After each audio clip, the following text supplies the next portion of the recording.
नमस्ते, मैं सचिन दाता। आज बात करेंगे उस घटना की जिसने हमारे लोकतंत्र को जिंदा होने पर एक सवाल खड़ा कर दिया। क्या आपने कभी सोचा था कि एक मर चुके इंसान को दोबारा कब्र से निकालना पड़ेगा?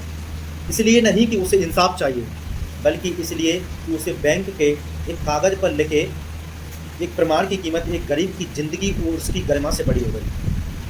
उड़ीसा के क्योंझर से आई है तस्वीर सिर्फ एक गरीब भाई की बेबसी नहीं, यह हमारे सिस्टम की मौत का जीता जागता उदाहरण है। दोस्तों, मामला उड़ीसा के पटना ब्लॉक का है। जीतू मुंडा की बहन कालरा मुंडा की मौत कुछ समय पहले हो गई थी। उनके खाते में करीब 19,000 रुपये थे, जिसकी उनके भाई जीतू मुंडा को जरूरत पड़ी, लेकिन बैंक ने शर्त रखी डेथ सर्टिफिकेट। जीतू के पास कागज़ नहीं थे। उसके बार बार गुहार लगाई, गिड़गिड़ाया, लेकिन सिस्टम के नियम ने उसे रास्ता नहीं दिया। हैरानी की बात देखिए, हम बात करते हैं डिजिटल इंडिया की, आर्टिफिशियल इंटेलिजेंस की, लेकिन एक गरीब को अपनी बहन की मौत साबित करने के लिए उसके कंकाल को खोलकर उसकी हड्डियों को बोरे में भरकर बैंक के सामने ले जाने के लिए मजबूर कर दिया। क्या हम पत्थर युग की तरफ बढ़ रहे हैं या वाकई आधुनिक हो रहे हैं? सवाल यह है कि क्या बैंक के उन कर्मचारियों के सीने में दिल नहीं था?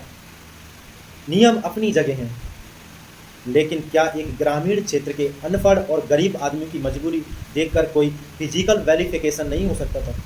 जब बड़े बड़े घोटालेबाज हजारों करोड़ रुपए लेकर के विदेश भाग जाते हैं, तब सिस्टम के नियम कहाँ चले जाते हैं?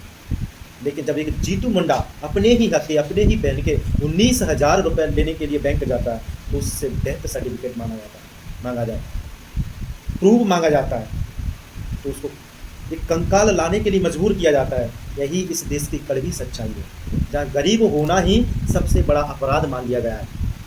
खबर फैलने के बाद सरकार जाग गई, पैसे दे दिए गए, आर्थिक मदद भी मिली, लेकिन क्या उस भाई के मन पर लगे जख्म को कभी भर पाएगी? क्या यह खौफनाक मंजर उसकी यादों से मिट पाएगा? हमें सिर्फ डिजिटल प्रगति नहीं करनी, बल्कि एक संवेदनशील, एक जिम्मेदार समाज की ज़रूरत है। अगर आपको लगता है कि इस सिस्टम में बदलाव जरूरी है, तो इस वीडियो को शेयर कीजिए, सवाल पूछिए, क्योंकि लोकतंत्र में सवाल करना ही हमारा सबसे बड़ा अधिकार है। कल कोई और कंकाल के बैंक की दहलीज पर खड़ा होगा। आपको क्या लगता है, दोषी कौन है, बैंक के नियम या हमारी मरती हुई संवेदनाएं? कमेंट में अपनी राय ज़रूर